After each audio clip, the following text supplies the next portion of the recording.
Are you ready? I'm ready. DJ, vámonos.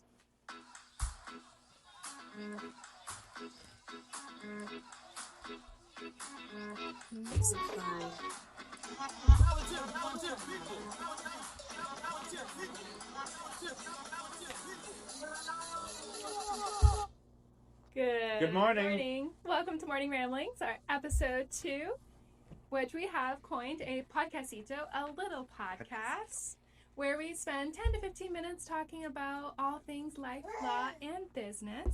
I'm Alicia Wheeler, mother of 2, our little ones over there, and I am also an attorney and founder of Wheeler Law. Now, who are you? Hello again. My name is Michael. Good to see you guys again. I'm not a lawyer. I am just here to ask questions and kind of break down the lawyer rabbit hole that she goes down and lighten it up. Yeah, so in our very first episode, we shared about the purpose of the podcast to cut through the noise on social media and the misinformation that's out there. And we talked about withholding of removal, which is a protection from deportation that the United States offers, and also how that kind of intersects with due process and how it's, a challenging relief because it doesn't actually afford a lot. Mm-hmm. Yeah, so we kind of just basically started with overviewing the podcast, how it's going to go into life and business and try to find something in current culture and an event that's happening and also tie it back into something happening at Wheeler Law. So last week we dove into Kilmar Abrego Garcia. In that case, we did look, there's not too many updates with that one right now, but we are seeing other similar examples of that. But if we get any updates in the week's future, we will let you know. Yeah, and we tied it in because he was granted withholding of removal, so that's why we used his as an example. Yep. And you had a withholding of removal last week. Exactly, yeah. For our second episode, what are you drinking today? I don't know what I'm drinking. Yeah, I actually ordered it for you. It's a vanilla coffee with an extra shot. From Better Buzz, vanilla latte with an extra shot. It is absolutely delicious. Life's better buzzed, apparently. Croissant. Coffee, amazing. And I got myself the Lavender tea with coconut milk. It looks like coffee, but it's not coffee.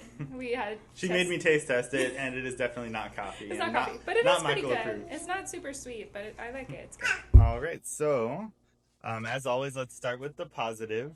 What is the first sip? Yeah, so our first pour. Sorry. It's okay. Our first pour is that already this year we have celebrated 20 adjustment of status approvals. That means 20 individuals got their green cards through some kind of petition here at Wheeler Law. And so 20 people are able to move forward with their lives. Congratulations. That's amazing. That's a really big number too. So I can't wait to see that number grow over the years. But every time you come and tell me that 1 was approved, that's something to celebrate. But 20, that is definitely something to raise a mug to. Yes. So adjustment of status, to kind of dive into it a little bit more, is a process of obtaining a green card. Usually it's like a marriage-based petition. So when someone who doesn't have status marries someone who is a U.S. citizen and they entered the United States lawfully, they can apply for their green card here in the United States. Mm-hmm. So like I said, there's a lot of times when you kind of come home or at the beginning of the day, I ask what your day is going to be like. And you say you have to go to a USCIS interview. Yeah. Or meet with them or go to the office. So kind of break that down. What does it mean? What's the process for everyone listening? Yeah, so USCIS is U.S. Citizenship and Immigration Services. That's what it stands for. Long effort. Yeah, it is. And so it used to be, prior to the current administration, about 1 in 5 cases would be scheduled for an interview where the couple would have to go down to the office and speak with an officer about their application and their case. But now under this current administration, it's kind of the opposite. It's 4 in 5 are getting scheduled for interviews down at the USCIS office where we have to go and sit with an officer and talk about their case. If it's a marriage-based petition, the officer's looking to just make sure that it's a valid marriage, that it was entered in for the purpose of love and not for the purposes of immigration, getting your green card. They also look at different things such as eligibility. There's like 5 pages of different kind of crazy eligibility questions. They look at if there's any criminal history here in the United States, and also their entries and exits. That can be an important factor in this process as well. Yeah, I mean, it sounds like a very long and nerve-wracking process. I imagine it's a lot of pressure when you're in a meeting like that. Even for us, if we had somebody interviewing us about everything, I would be so stressed out and just wanting to answer everything correctly, even though we have a very genuine marriage. So I can imagine for everyone that goes through it, it's got to be pretty nerve-wracking. Yeah, it definitely can be. And so that's why here at Wheeler Law, we do a mock interview at our office where I pretend to be the USCIS officer, and I say, go through the whole spiel that an officer does. And then I ask some questions about their marriage and their relationship. Where did they meet? When did they get married? Who proposed?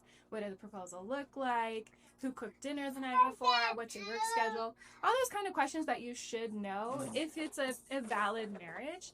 And I always like to joke with my clients about the movie The Proposal. Yes. It's one of my favorites. Her favorite. So it's a movie if you haven't seen it, definitely recommend watching it. But it was Sandra Bullock and Ryan Reynolds. And so Ryan Reynolds works for Sandra Bullock in the movie. And Sandra Bullock gets noticed that her visa in the United States is about to be canceled. And so she tells a USCIS officer that she is marrying Ryan Reynolds, who's a U.S. citizen, and going to get a petition through him. And he cannot stand her, but he doesn't want to lose his job, so he goes along with it. He's forced to take her to his grandma's birthday party in Alaska. Rest in peace, Betty White. You're amazing. And so it's this whole thing, and his whole family knows that he doesn't like her, so it's really, really hilarious. But the whole process, again, it's kind of an example of marriage fraud, where someone's trying to get a green card in the United States and stay here. Yeah. And so you kind of get to see the process of like a USCIS officer, especially in the end credits. They like do like a pretend interview. It's really funny. Yeah, it's a pretty extreme example, but I mean, a lot of people that don't know the process, I wonder, like, that's probably what they think happens. This guy flies across the country, stalking them, trying to find every little gap in their marriage at the time, and he ends up crashing their wedding, and so I imagine that's not how it actually happens in real life, but it kind of goes into the little piece of like how stressful it can be, and someone looking into your marriage is a very serious thing. Yeah, absolutely. And so USCIS officers have always had the right to do home visits. You rarely ever see that exercised. I think I've in the last 7 years only have heard of one home visit actually occurring. Okay. But that kind of ties us into current events. What's actually happening right now is there was a recent news release stating that USCIS are creating this special task force where they're hiring 1,800 special investigators to actually look... 1,811. Yeah, okay. Yeah, the article said 1,811 special agents to look into and investigate marriage fraud, which is a huge deal because prior, USCIS has always been a benefit-focused agency, and they left all the enforcement side to ICE, and now they are actually taking a piece of that enforcement, so that's concerning. Yeah, absolutely. So I think when you were first explaining it to me, all this information is coming out so fast and so new. So when you were first hearing about it, it sounded like the USCIS interviewers were going to be armed in those, but it sounds like that's not the case, but there's a whole new division that's going to be kind of more of the ICE department of USCIS that is there just for those investigations. So that definitely kind of ups the intimidation factor. But how does that like change your process or what you guys do, or does it make you guys any more worried about it? Yeah, great question. So at first, like you said, the articles that came out were kind of alluding to that ICE officials and officers are going to actually be armed. So I'm thinking like armed officials now in these interviews that we're doing. But very like intimidating. which would be really intimidating. The process is already nerve-wracking to begin with, and then if you have someone strapped up with a weapon, I mean, that's definitely that intimidation factor. But again, like you said, it seems to be more of a separate agency that if they suspect fraud or there's a red flag of fraud in the application, then that's when they refer the case to further investigation. Now, for my office, to answer your question, No, it really doesn't change anything for us. We have a very diligent process, and our intake team and my legal team to determine whether or not the marriage is valid and what kind of evidence we include. So we'll just continue to make sure that we are properly preparing applications, submitting detailed documentation in support of the marriage, and then we also do that interview prep as well. So and then we go to the interviews so that way our clients feel comfortable and supported throughout the process. So it sounds like they're beefing up on their side, but really for your process and the clients, it just kind of adds, from my perspective, it kind of adds the necessity of having a lawyer. Because if you're doing this process on your own, if there's one missed answer or something missed on the application, that could open up a window for them to do this investigation. So what do you think? Yes, that's a good point, and I agree. I mean, it's always my opinion that you should have an attorney throughout this process and not try to do it on your own, especially now if there's going to be an investigation. Like you said, if you forget to submit supporting documents or things that are necessary for the application, it could cause a red flag, could cause your application to be delayed, and a more thorough investigation into your application that might not be necessary. So yes, I highly recommend that you have an attorney to go through this process, even if you've seen the proposal. So it really doesn't change your process. You're just gonna make sure that everything, all the T's are crossed and all the I's are dotted. Yeah, so it doesn't really change our process, but we just want to make sure that everything is done properly. Yeah, so kind of wrapping it back to Wheeler Law and what we're here for, what would be the quick sip for the day in regards to USCIS? Yeah, so to everyone listening, if you or someone you know is going through this process, especially the marriage-based green card process, don't wait until the last minute to speak and talk with counsel regarding these cases. Be proactive, be prepared, and get the professional help if you can. Mm-hmm. Gotcha. And also watch The Proposal. Yeah, great movie. Because that's amazing. So I know it's your favorite, probably because you say I'm a better looking Ryan Reynolds. But yeah. Just for a quick preview into it, just kind of like in The Proposal, what do you say we do 30 seconds of asking each other questions? Okay. Like what would be in there. What was our third date? Our third date, we went bowling. Is it second or third? I don't know. That's why I'm panicking. What was our third date? Didn't we make pizza? Oh, yeah. Our second date was bowling. Third date pizza. Okay. So even we would have to practice on those questions. Where did you propose?